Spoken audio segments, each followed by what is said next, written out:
मैं सैफुद्दीन टोपी वाला इस्माइल एंड सन्स के प्रोप्राइटर। लॉकडाउन की वजह से जो 2-3 महीने से इफ़ेक्ट हुआ है उसका बहुत ज़्यादा इफ़ेक्ट पड़ा है सीमेंट के व्यापारियों पर। और देखा गया है कि लॉकडाउन के दरमियान जो सीमेंट के जो व्यापारी थे उन्होंने जो स्थायी जो लेबर थे उनको तो सैलरी दी है, जो अस्थायी लेबर है वो भी बाहर निकल गए। तो ऐसे जो गरजू लोग हैं, जो अस्थायी जो लेबरर है, उनको आपने किस तरह की मदद की उस बारे में बताइए। स्थायी लेबरों को तो खाना पीना ये वे सब पूरा इंतज़ाम करके दिया हम लोगों ने। जो हमारे पास में लेबर काम करते थे उन लोगों का आखिरी तक के ख्याल रखा, लेकिन अभी कुछ आखिरी में वो चले गए, लेकिन आने का बोल रहे हैं। तो वो हो सकता है कि 8-15 दिन में वापस भी आ जाए, क्योंकि वहाँ उन लोगों को काम नहीं है जहाँ वापस गए।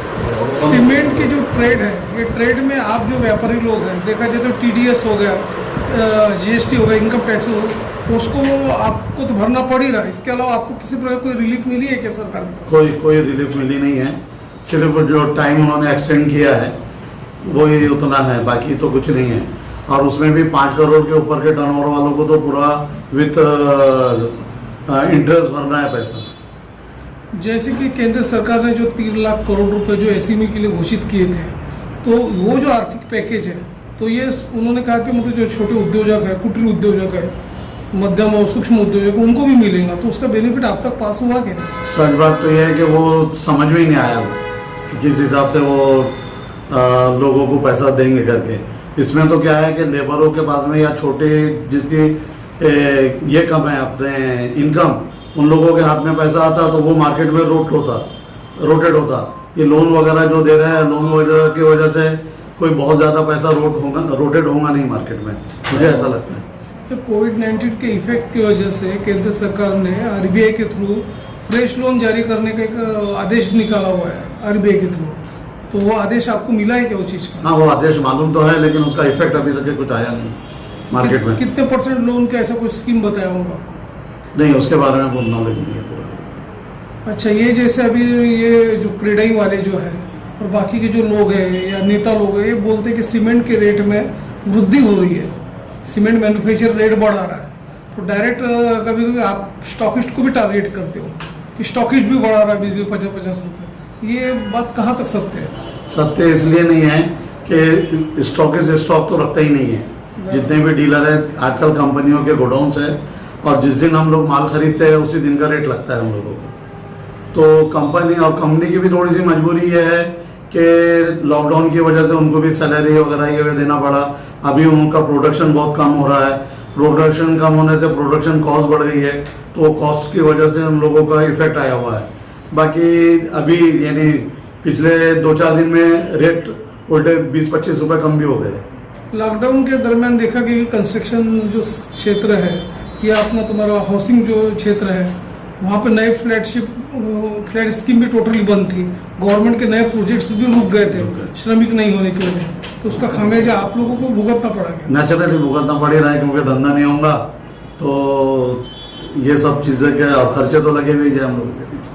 तो अभी यहाँ केंद्र के जो SME जो मंत्री है श्री नितिन गडकरी साहब ने ये बोला था कि सीमेंट मैन्युफैक्चरर वालों को कि रेट कुछ कम किया जाए। तो उनका कोई इफेक्ट अभी नजर नहीं आया इफेक्ट तो आया है। जिस दिन उन्होंने बोला था उस टाइम पे रेट 350 थे, अभी 315 से 20 रुपए के करीब हो गए, और 1-2 दिन में ऐसा लग रहा है कि 300 रुपए तक के रेट हो जाएगी। महाराष्ट्र सरकार ने मिशन बिगिन अगेन करके अभी फिर से शुरू किया 0.1 करके। तो उसका आपको ऐसा लगता है कि अब ट्रेड खुलने की वजह से आप लोगों का भी फिर से रोलिंग में आ जाएगा बिजनेस? हाँ, अगर बिजनेस पूरी तरीके से खुल गया, लॉकडाउन अगर पूरा खुल गया तो नेचुरली इकोनॉमी तो पटरी पे आ ही जाएगी। एक तरफ इकोनॉमिस्ट ये बोलते हैं कि मार्केट में लिक्विडिटी नहीं है, कैश फ्लो नहीं है। तो ये कहाँ तक सत्य है ये बात? सच तो है कि लिक्विडिटी तो है ही नहीं, लेकिन अब जैसा एक छोटी सी एग्जांपल देता हूँ कि अगर अपन जा रहे हैं और हड्डी टूट गई तो जुड़ने में थोड़ा सा टाइम तो लगता ही है। बस ऐसा समझ लो कि इकोनॉमी को भी पटरी पे आने के लिए थोड़ा टाइम तो लगेगा ही, उतना तो बेयर करना ही पड़ेगा सबको। कोविड-19 एक वैश्विक मंदी है, तो ये वैश्विक मंदी से आप लोग कैसे सामना कर रहे हैं उस बारे में बताइए, आप ट्रेडर्स लोग। जैसा दुनिया कर रही है वैसा हम लोग भी कर रहे हैं। तो आपके हिसाब से आपके जो ट्रेड में कितने करोड़ रुपए का लॉस हुआ होगा आपको ऐसा लगता है? ऑल ओवर विदर्भ और महाराष्ट्र का नहीं, एक अगर ऑल ओवर इंडिया का बोले तो हजारों करोड़ का लॉस होगा। एक आकलन के हिसाब से 500 करोड़ रुपए का लॉस है बोलते हैं सीमेंट इंडस्ट्री। बिल्कुल राइट है। तो आपके बिजनेस में भी काफी फर्क है। 10% से 25% के बीच में बिजनेस हो रहा है अभी इस महीने, जून के महीने में। आगे चल के यदि और लॉकडाउन बढ़ता है तो आप भी ये चीजें फेस करने को तैयार हो गए? नहीं, बहुत बुरी तरीके से इकोनॉमी की कमर टूट जाएगी।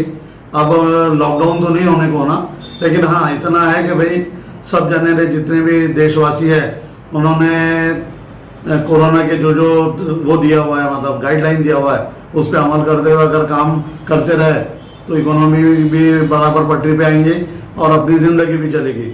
अगर बंद करके रखेंगे तो कोरोना तो जाने वाला नहीं है जब तक कि वैक्सीन नहीं आता, तब तक के तो अपने को उसके साथ में जीना ही पड़ेगा। सीमेंट एसोसिएशन की ओर से आपने Nag Vidarbha chamber of commerce को कुछ निवेदन दिया है कि जिलाधिकारी को? नहीं, अभी तो नहीं दिया है, लेकिन आप लोग देंगे अभी इंशाल्लाह। आप लोगों को भी लग रहा है कि हमें भी आर्थिक पैकेज मिलना चाहिए सरकार की तरफ से? हाँ, मिलना ही चाहिए, क्योंकि छोटे बिजनेसमैन हैं सब जने, तो आर्थिक पैकेज तो मिलना ही चाहिए।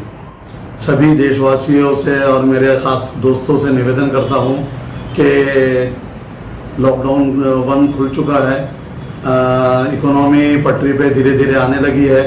आप सब लोग कोरोना की वजह से इफ़ेक्ट ना हो, उसके लिए जो भी गवर्नमेंट ने गाइडलाइन डिक्लेयर करा है उसका खास कर ख्याल रखें। और वो खास कर ख्याल रखने की वजह यह है कि आप अपने आप को भी बचाएं, अपने परिवार को भी बचाएं, अपने देश को भी बचाएं, अपने पड़ोसी को भी बचाएं। बस मेरी निवेदन ये है कि जैसा जैसा गाइडलाइन आती है गवर्नमेंट की, उस हिसाब से उस पर अमल करते जाए और अपनी इकोनॉमी को पटरी पर लाएं। धन्यवाद।